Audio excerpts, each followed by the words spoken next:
Hello and welcome to In Summary.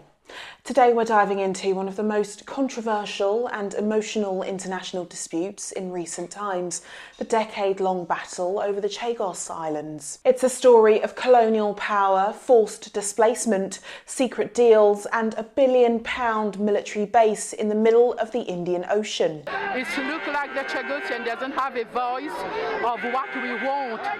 They are dividing our family.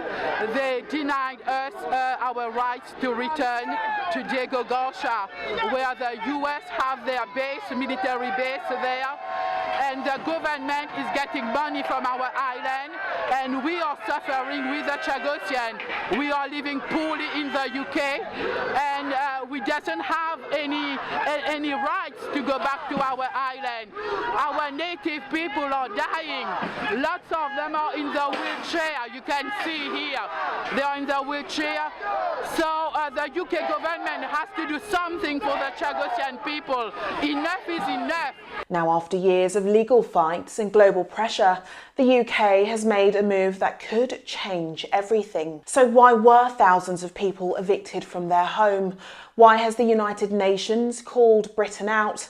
And what does this latest deal mean for the future of global politics? The dispute over the Chagos Islands is a multifaceted issue involving colonial history, strategic military interests, and international legal challenges. We'll take a look at the historical context, key developments, and recent agreements surrounding the sovereignty of the Chagos archipelago. The Chagos archipelago consists of over 60 islands situated in the central Indian Ocean, approximately 1,250 miles northeast of Mauritius. The largest island, Diego Garcia, hosts a significant US-UK military base, which has been pivotal for operations in regions such as the Middle East and Southeast Asia.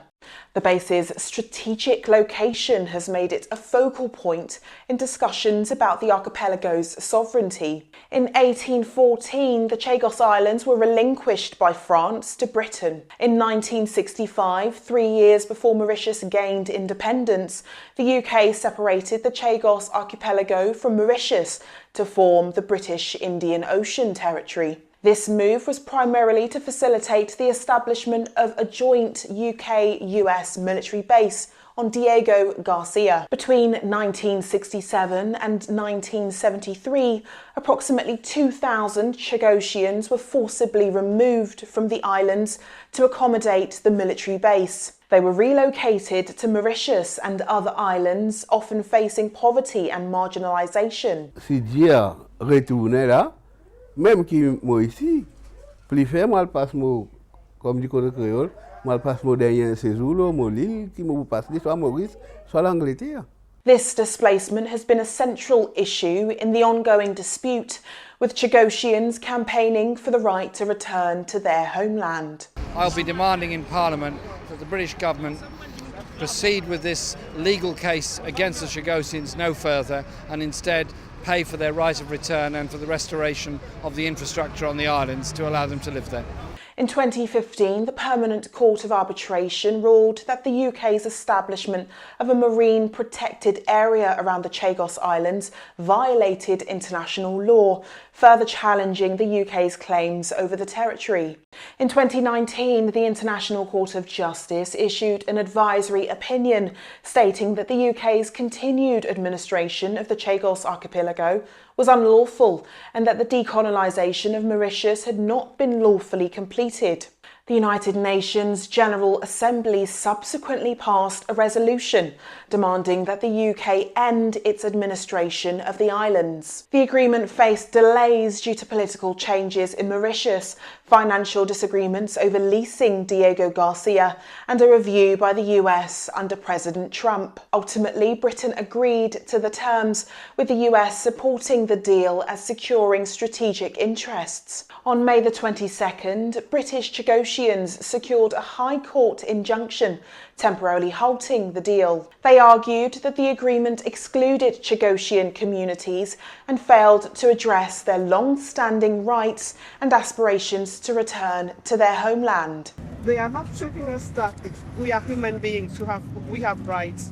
We are British citizens, yet our right doesn't count.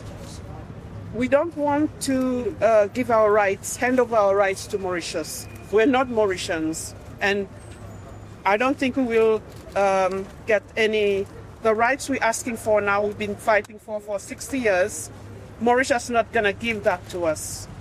So we need to keep fighting with the British government to listen to us. The injunction was lifted later that day by the justice, who determined that the legal challenge did not warrant a further delay of the agreement. This decision allowed Prime Minister Sir Keir Starmer to proceed with signing the deal. Today's agreement is the only way to maintain the base in the long term. There is no alternative. We will never gamble with national security. So we have acted to secure our national interest, to strengthen our national security, and to protect the British people for many years to come. The UK and Mauritius finalised an agreement to transfer sovereignty over the Chagos Islands to Mauritius, excluding Diego Garcia, which will remain under British control through a 99-year lease.